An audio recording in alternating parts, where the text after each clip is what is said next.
গত মৌসুমে তো আলুর দাম ছিল না, সেই সিজনে অনেকেই লস খেয়েছে। এবারেও তো আশা নিয়ে অনেকেই লাগিয়েছে, দেখা যাক বাজার কীরকমটা পায়।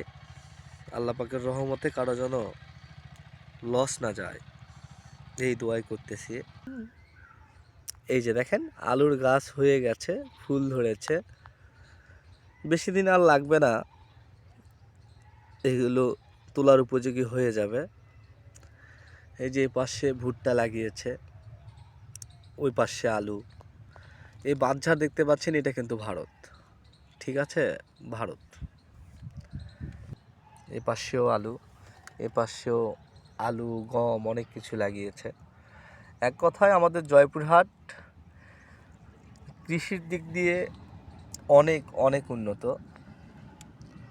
আপনাদের দোয়ায়, আল্লাহ পাকের রহমতে। সকলে ভালো থাকবেন। আসসালামু আলাইকুম ওয়া রাহমাতুল্লাহ।